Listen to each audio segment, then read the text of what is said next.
David era el amado de Dios. Él fue llamado el amado de Dios. Y vamos a ver detalladamente a David y su pecado con Betsabé. Y pienso que usted lo entenderá y se asombrará de la misericordia de Dios más que nunca. Segunda de Samuel 11, verso 1. Y aconteció que en la primavera, en el tiempo cuando los reyes salen a la batalla, que David envió a Joab y a sus siervos con él y a todos los hombres de guerra de Israel, y destruyeron a los amonitas y sitiaron a Rabá. Pero David se quedó en Jerusalén. Ahora, hay un mensaje solo en esto, pues era el tiempo en que los reyes iban a la batalla, pero David se quedó en casa. Él envió a los demás y él se quedó en casa. ¿Sabe usted qué? A veces usted puede cuidarse de no meterse en problemas solo estando donde debe estar cuando debe estar ahí.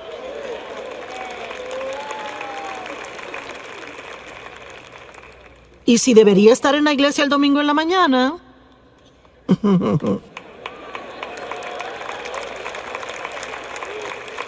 es cierto. Y me pregunto cuánta gente sinceramente pensó, pues no, yo no sé, quizás me regrese a la sesión de la tarde y yo no sé, quizás se comieron más donas de lo que se suponía y se cansaron y decidieron quedarse. O irse a casa. Bueno, yo no sé, quizás después se metan en alguna clase de lío en la tarde, caigan en tentación y se suponía que estuviesen aquí. Si hubieran estado donde se suponía que estuviesen, entonces no hubiera pasado. Es importante estar donde debe estar cuando debe estar, ¿verdad? ¿Cuántos deben de estar pasando el tiempo con Dios cada mañana antes de salir por la puerta y hacen otras cosas? ¿Tiene usted alguna idea de cuánto se evitaría así durante el día? Si usted está donde debe de estar cada mañana por un cierto periodo de tiempo, y no me importa si son 5 minutos, empiece el día con Dios. No trate de empezar por sí solo, porque si empieza por sí solo, no le va a gustar cómo el resto del día le salga. Nuestra fuerza se encuentra en Dios. Y una tarde, verso 2, David se levantó de su sofá y estaba caminando en el techo plano del palacio del rey, y de allí vio una mujer bañándose. Yo nunca me he bañado en el techo, pero aparentemente ellos lo hacían. Y me imagino que era un lugar bueno para bañarse, yo no sé. Y ella era hermosa en apariencia, y yo no sé, quizás David sabía que las damas se bañaban en los techos. Y quizás por eso fue a caminar en el techo, yo no lo sé. Pero de todos modos, tampoco me he ido a caminar sobre un techo. Así que puede que haya cosas más allá de lo que reconocemos. Y David envió palabra e inquirió acerca de la mujer, y alguien dijo, pues ¿acaso no es Betsabé, la hija de Eliam, la esposa de Urías el heteo? Así que no hay engaño aquí. David sabe que es casada. Él sabe que ella le pertenece a otra persona. Él no está donde debe estar. Él no estaba fuera en batalla. En la época del año, cuando los reyes salían a la batalla, él se quedó en casa. Él estaba en el techo, mirando al techo de ella. Yo no sé. Se lo dejo a usted y al Espíritu Santo. Pero encontré el verso 4 y es interesante.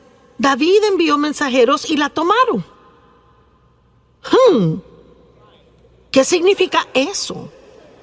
Bueno, no dice que fue de acuerdo mutuo. Dice que la tomaron. Eso no me suena tan bien a mí. Me suena a mí como un abuso de su poder. Cuando ella llegó a él, él se acostó con ella, y ella, cuando se purificó de su inmundicia, así que estaban viviendo bajo las leyes de la época, y aparentemente en esta situación, ella como mujer casada, teniendo sexo con él, la hacía ella inmunda, y ella tenía que pasar por ritos de purificación antes de regresar a casa. Bueno, ¿sabe qué? Su pecado siempre le encontrará. La mujer concibió y mandó palabra y dijo, estoy embarazada. Y yo quiero que vean la profundidad de la depravación en que David, el amado de Dios, cae en esta situación. ¿Cuál fue su debilidad? Lujuria. No fue temor. Tampoco ira. fue lujuria. El diablo tienta a diferentes personas en diferentes formas y déjeme decirle algo, tiene que conocerse. Y debe de hacer todo lo que pueda por fortalecerse en áreas donde sea débil. Es cierto. Déjeme decirle, si es un hombre o una mujer y es sentado de esa manera y tiene una linda familia y no quiere hacer nada que la estropee y ha cometido errores en el pasado y trabaja en un lugar donde hay muchos hombres atractivos o muchas mujeres hermosas, déjeme decirle algo, mejor es que entre con los ojos cerrados y ore antes de entrar ahí.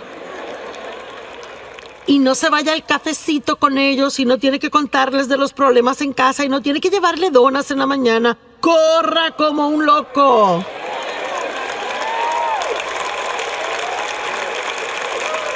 Y pasa, ¿verdad? ¿Cuántas personas dicen cómo terminé aquí? ¿Y cómo pasó esto? Pues poco a poquito. Unas muy diminutas dosis de engaño. Y hacemos unas muy pequeñas concesiones sin prestar atención a lo que el Espíritu Santo está diciendo cada paso del camino. Y luego, sin darse cuenta, está metido en un gran lío y termina perdiendo cosas en su vida que eran muy preciosas para usted. ¿Verdad? Seamos más inteligentes de lo que hemos sido en el pasado. Amén. Verso 6. Luego David mandó a llamar a Joab diciendo: envíame a Urías el Eteo. Y David mandó a llamar al esposo de ella. Y Joab envió a Urías a David. Y cuando Urías vino a él, David comienza a hablarle de cosas a él, porque él tenía un plan aquí. Él quería meterlo en su casa, a pasar un par de noches con su esposa, con la esperanza de que tuviera sexo con ella, y entonces, aparentemente, ella se embarazaría por él, y David quedaría libre del todo. Y vemos confabulación, engaño, pecado sobre pecado sobre pecado. Y cuando Urías vino a él, David preguntó: ¿cómo está Joab? ¿Y cómo está el pueblo? ¿Y cómo progresa la guerra? No que le importara nada de eso, era una conversación inútil. Y David dijo a Urías: bueno, desciende a tu casa, lava tus pies, pasa un tiempo en casa. Urías salió del palacio del rey y un regalo fue enviado de parte del rey para él. Mire, déjeme darle hasta un regalito. Pero Urías, quien obviamente era un hombre de integridad, de un hombre leal, un hombre de carácter, él durmió a la puerta del palacio del rey con todos los siervos de su señor y no descendía a su casa. Cuando se lo contaron a David, mira que Urías no descendió a su casa. David dijo a Urías: ¿no acabas de llegar de una larga jornada porque no te fuiste a tu casa? Aquí vemos el carácter de Urías. Urías dijo a David: el arca de Israel y Judá está morando en chozas, refugios temporeros, y mi señor Joab y los siervos de mi señor están acampando en el campo abierto. ¿Debería yo ir a mi casa y comer y beber y acostarme con mi esposa? Por tu vida y la de tu alma, yo no haré esta cosa. En otras palabras, está diciendo: mis hermanos están allá sufriendo. El arca de Dios ha sido capturada. El nombre de Dios es profanado. Yo no puedo irme y disfrutar cuando todos los demás aún tienen dificultades. No lo haré. Verso 2. Entonces David dijo a Urías: bueno, quédate aquí hoy también y mañana te dejaré ir. Y Urías permaneció en Jerusalén ese día y el próximo. Pero David aún no ha terminado. David lo llamó a cenar y comió y bebió con él y así lo emborrachó. ¿Están siguiendo esto? Este es David quien escribió los Salmos. El amado de Dios que todos admiramos. Salmo 23. El Señor es mi pastor, nada me faltará. Por favor. Y él comió y bebió con él y emborrachó a Urías, y en la tarde fue y se acostó en su cama con los siervos de su señor, y aún así no descendió a su casa. Oh, le apuesto que David estaba nervioso. Y ya sabe, en ninguna manera estoy degradando a David. Él era un gran hombre de Dios y sabe, si usted es tentado a tomar lo que digo mal y me quiere escribir una carta, ya sabe. Estoy aquí tratando de probar un punto práctico. de que este hombre era un hombre normal y se hizo un gran hombre de Dios, pero él no era perfecto como hombre. Amén. Y aparentemente, él creyó que Dios era mayor que su mayor error. Y pienso que toma un increíble coraje para en su totalidad hacer algo que usted sabía que no debía hacer. Se defraudó a sí mismo tanto y defraudó a otras personas, hirió a otras personas y aún dirá: me levantaré y volveré a mi padre y él me sanará y me restaurará una vez más. ¿Qué hizo el hijo pródigo? Él tuvo una vida tan mala que él vivía con los cerdos. Malgastó toda la fortuna de su padre y la Biblia dice que volvió en sí. Yo no sé, quizás alguien me está escuchando ahora mismo, quizás está viendo por televisión desde el sofá o reclinado. Y una vez dije al predicar, dije: hey, tú acostado en tu reclinadora tomándote esa cerveza. Y tenemos este testimonio. Un hombre joven de 20 años estaba haciendo eso. Había estado en una racha de drogas por mucho tiempo y él dijo: cuando usted dijo eso me asustó tanto. Él dijo: me sentí sobrio y acepté a Cristo.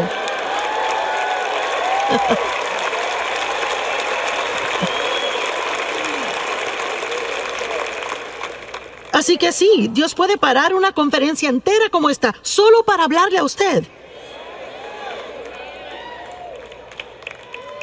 Y dejarle saber que no es demasiado tarde, que puede tomar una buena decisión ahora mismo y empezar a deshacer los efectos de todas las malas decisiones que tomó en el pasado. Amén. Dios está en el negocio de dar esperanza a otros, no condenarles. Y les repito, no estamos alivianando el pecado. Tenemos que estar muy arrepentidos, rápido para arrepentirnos, estar muy compungidos por las cosas que hemos hecho mal. Y Jesús es la solución al pecado.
Y lo que no ayuda es quedarnos en el hoyo que nos hemos metido cuando que Dios está ofreciéndonos una salida. Todos los demás le condenarán y hasta tapa le pondrán al pozo donde está, pero Jesús es el único que le sacará.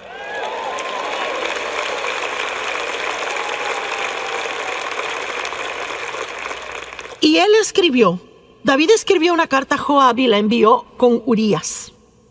Escribió en su carta, verso 15: pon a Urías en la fila de enfrente en la batalla recia y déjalo ahí a fin de que sea herido y muera. ¡Guau! Y sabe, he leído esta historia de David una y otra vez y es que nunca lo leí despacio como para ver esto bien y poder ver cuán asombroso Dios es y cuán misericordioso Él es. Y luego pasó todo un año y no se arrepintió. Ni siquiera se arrepintió hasta que el profeta lo confrontó contándole una historia. No voy a entrar en la historia. Y él realizó que él era el hombre en la historia de quien se trataba. y de momento fue confrontado. Y sabe, a veces podemos pecar terriblemente y podemos engañarnos tanto, podemos estar bajo tantas capas de excusas, ¿verdad? Y ya no encaramos lo que anda mal. Y quizás usted necesita hacer eso hoy. Quizás debe de dejar de poner excusas. Quizás debe dejar de culpar a otros. Y debe simplemente ver cara a cara la fealdad de lo que ha hecho. Pero eso no es algo malo, eso es algo bueno. Porque ese es un lugar de nuevos comienzos.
Pero no puede empezar otra vez si no afronta la verdad en donde está.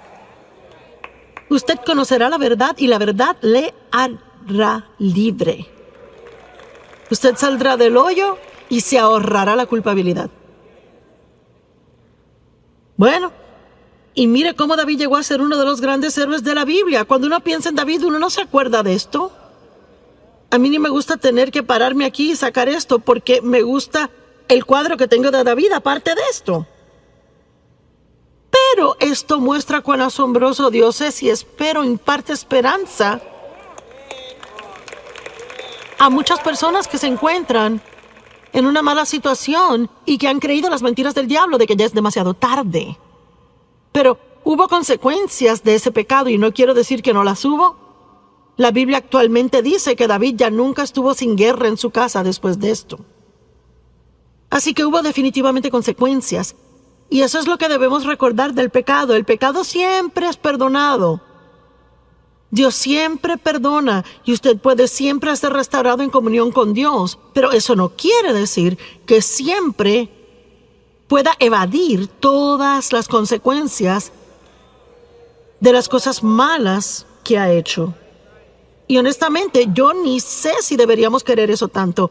Pienso que a veces deberíamos decir, ¿sabe, Señor, qué? Estoy tan agradecido que me has perdonado y estoy agradecido de que me amas y estoy agradecido de que tengo comunión contigo y que no tengo que sentir culpabilidad. Pero no creo que sea algo malo que tenga estas consecuencias porque quizás me ayudarán a recordar no hacerlo de nuevo en el futuro.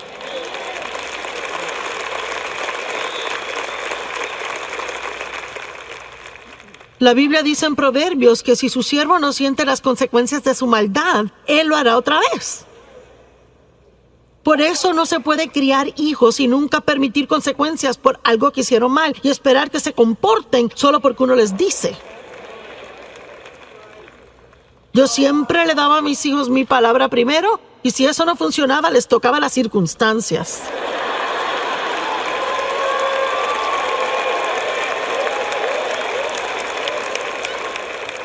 Y déjeme decirle algo, así es que Dios es con nosotros. Siempre nos da su palabra primero, hace todo lo que posiblemente puede para que su palabra esté en nosotros y para estar de acuerdo con Él y para hacer cosas a su manera. Pero si no las hacemos, Él nos ama tanto que toca nuestras circunstancias.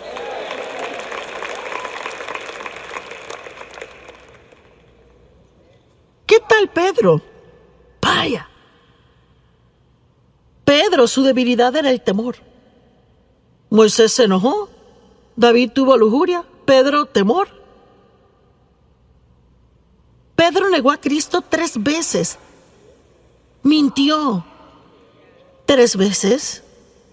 Y luego se convirtió en uno de los más grandes apóstoles en la Biblia.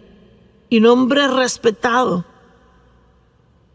Y escuchamos sus enseñanzas, leemos sus escritos. Dios lo usó en gran manera.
Lucas 22:54. Y le atraparon y llevaron a él trayéndole a la casa del sumo sacerdote, y Pedro le seguía en la distancia. Bueno, esas palabras en la distancia ya nos muestran un problema.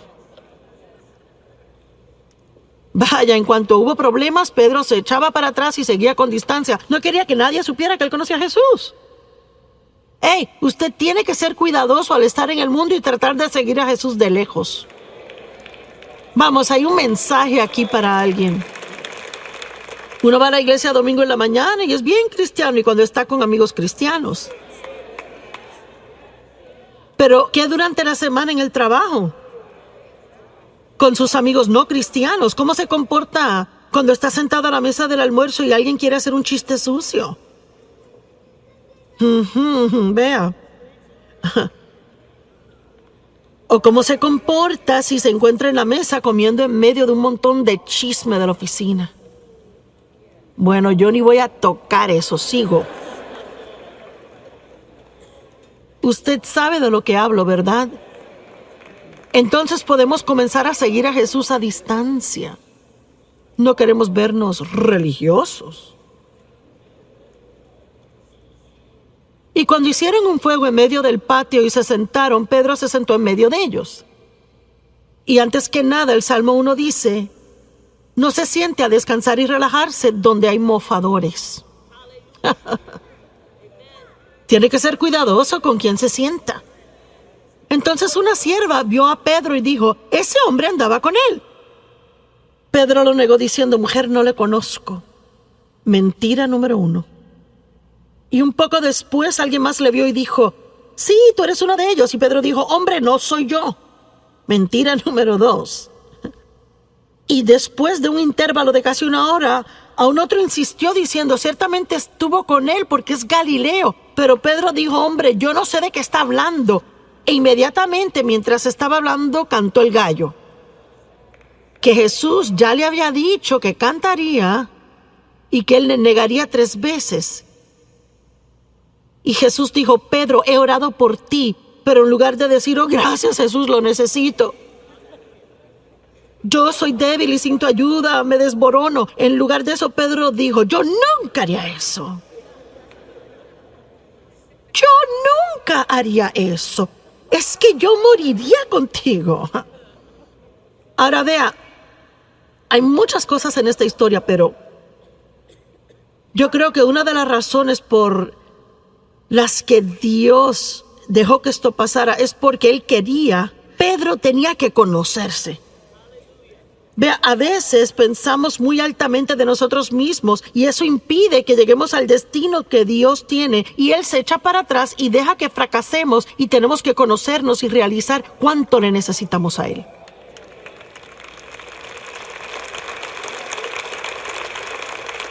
¿Están aún conmigo? No se están perdiendo, ¿verdad?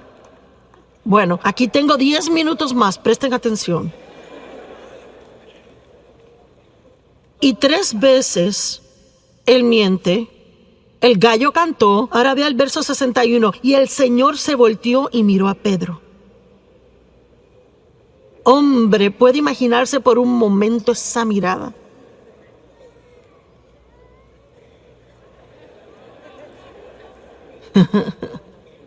¿Sabe? Es como la mirada de su madre. ¿Verdad? Una madre tiene esa mirada así.